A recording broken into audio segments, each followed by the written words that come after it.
Hi class, this is Dr. B for BIO100A, and in the next video I'm going to summarize in real life what happens when you prepare and complete your midterm lab experiment of yeast fermentation. Hi class, let's get started with the lab midterm experiment, and I'm going to do an abbreviated version because I don't have the space and the balls to do everything, but just to give you an idea. So science is, specifically laboratory science, is very much like cooking. So kind of approach this whole experiment as it was a cooking, cooking a big meal. What you do, you plan and you gather everything you need.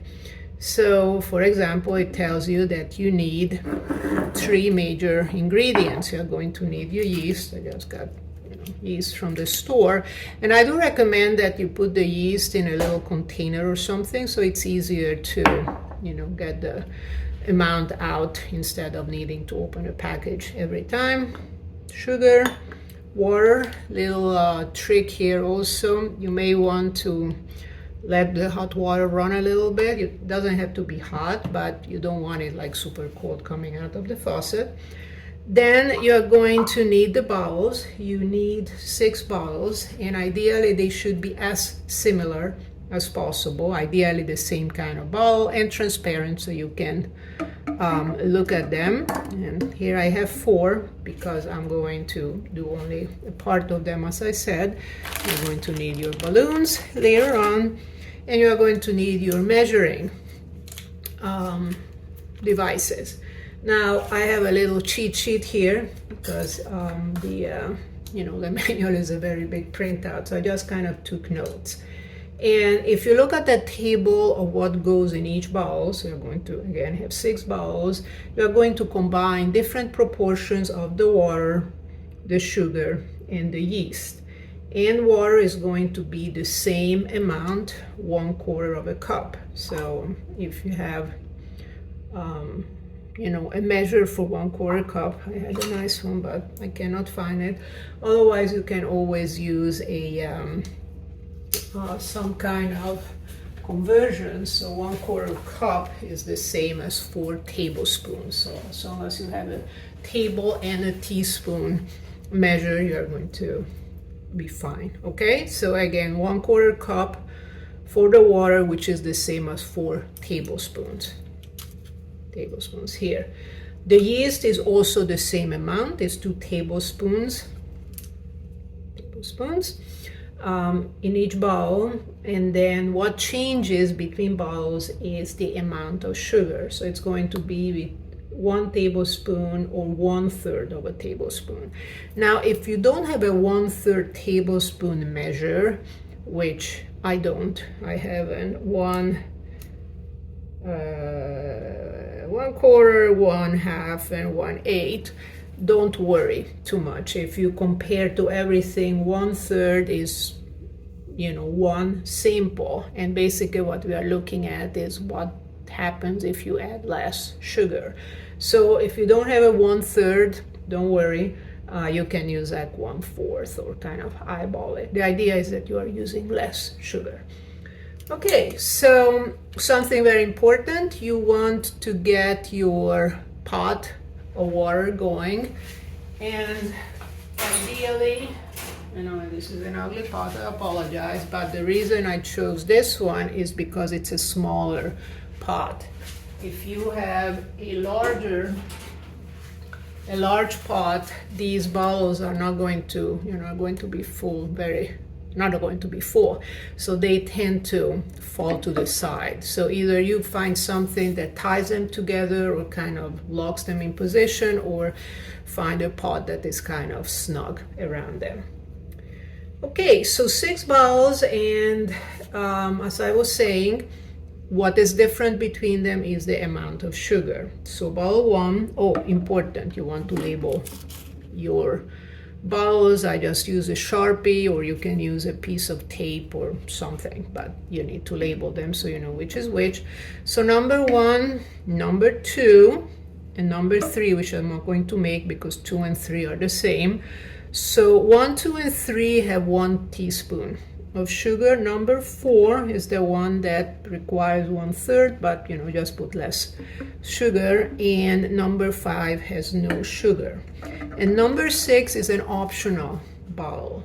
So the idea is that you explore something else. So you could, for example, put something else than sugar.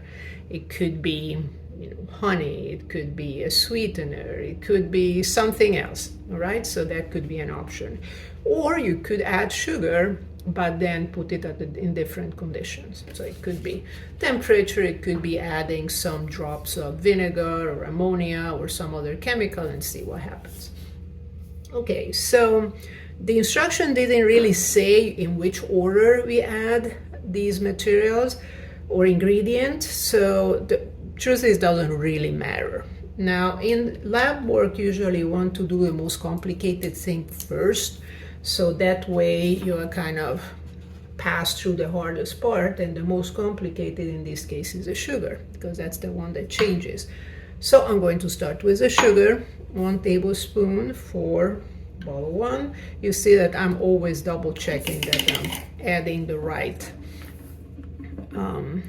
you know, the right amount to the right bottle. 1 tablespoon for 2.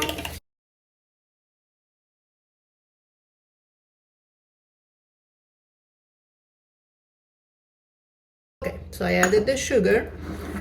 Now you can add the water or you can add the yeast. I'm not sure which one. I think I'm going to add the water, so just so the sugar starts dissolving, but it's really not a big difference. Okay, so 1/4 the cup. So I'm doing this off camera, so 1/4 of a cup.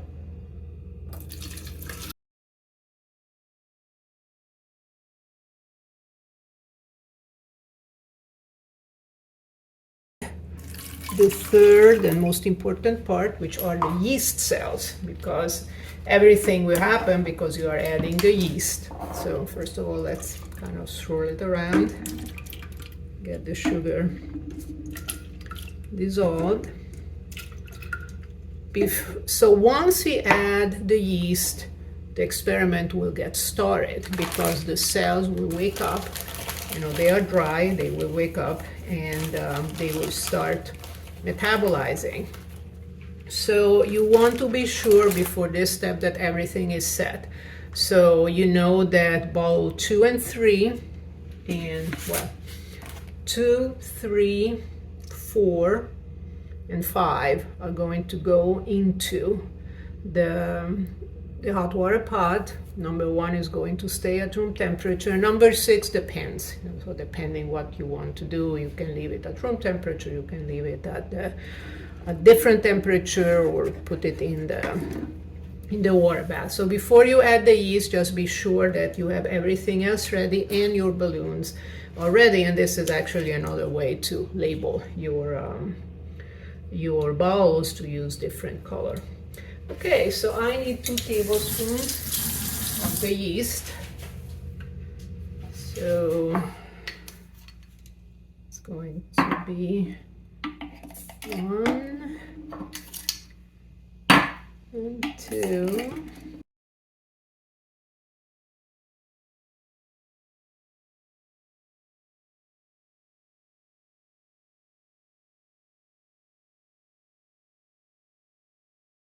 So you see how the yeast is, especially if your bowl was wet, it didn't dissolve completely. So I stay corrected. You may want to add the yeast after the sugar and before the water, because we have some yeast attached to the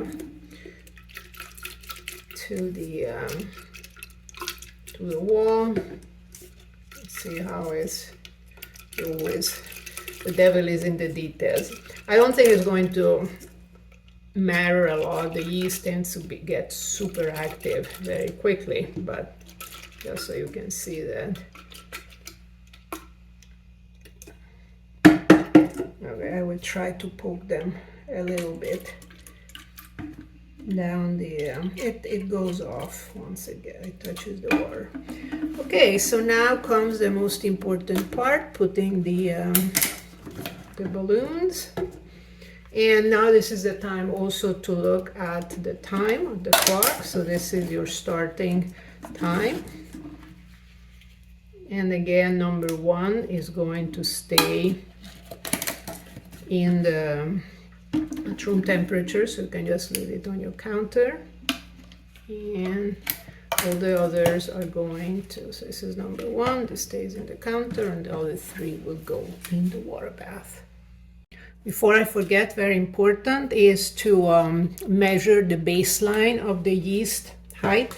So in this case, you are going to use your tape measure with a centimeter side, so that's going to be the shorter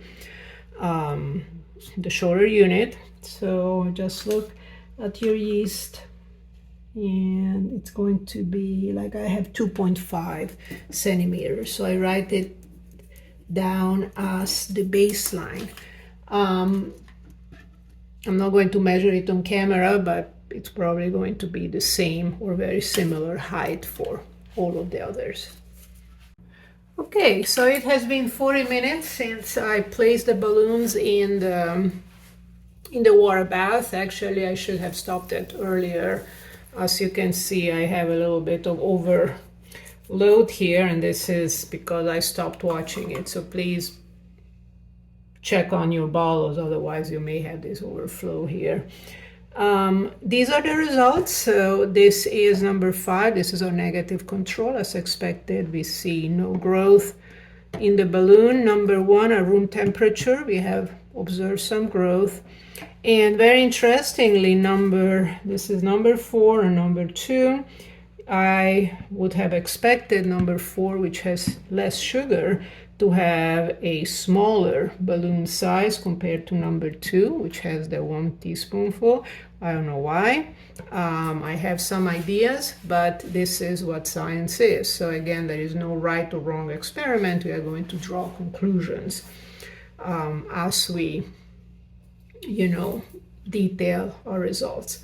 So there are 2 tables in the manual, table 3.2 and 3.3, that you're going to record your observations. So remember that for the measurements, you'll be using the tape measure, but for 3.2, you are just going to write descriptive words.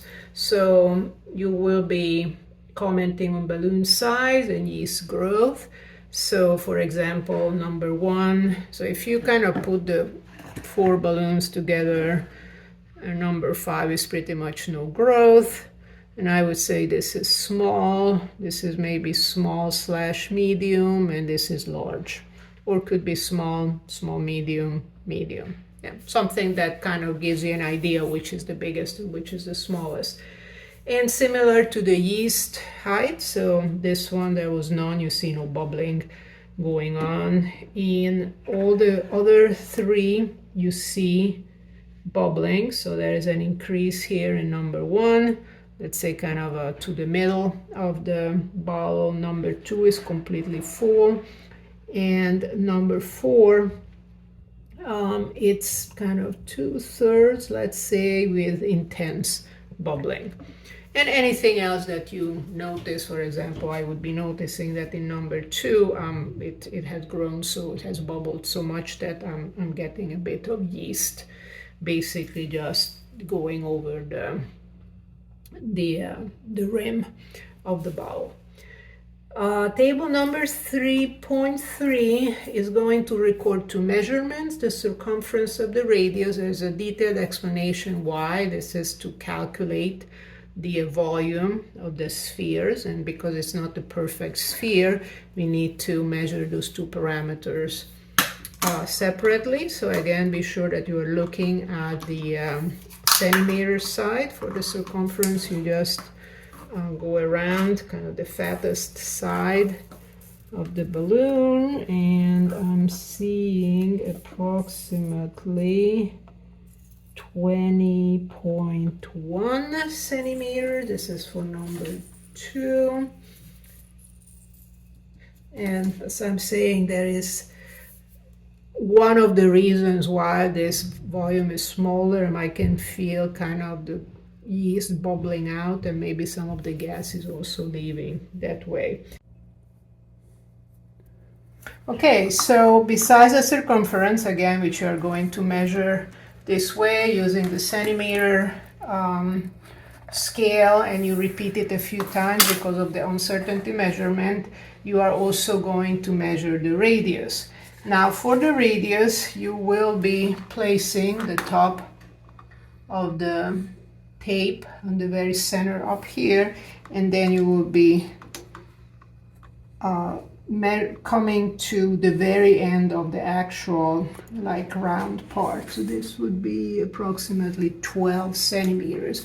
Now you can see that this is a little bit asymmetrical, so you may try a few measures from different angles. That's going to give you a more precise idea. So here it's actually 13, and here it's going to be 14. So you can see there are differences, and that is going to be helpful. So you are going to record those two measurements for each bottle, write it down, and for the height, kind of as I was saying, you have the bubbles in the middle. So if you measure with the bubbles, which I would suggest you do, be sure that you use the same criterion for each bottle. So, sorry, this is the inch one. So this would be 10, this would be 7.4, and in this case this is just a lot. As you can see, it's actually bubbling up here, so I have 15. Now one of my hypotheses that why this is smaller than the other is because, as you can see, there is some bubbling going out here. It's so high, so maybe some of the gas is actually leaving the balloon. So with this we conclude the experiment.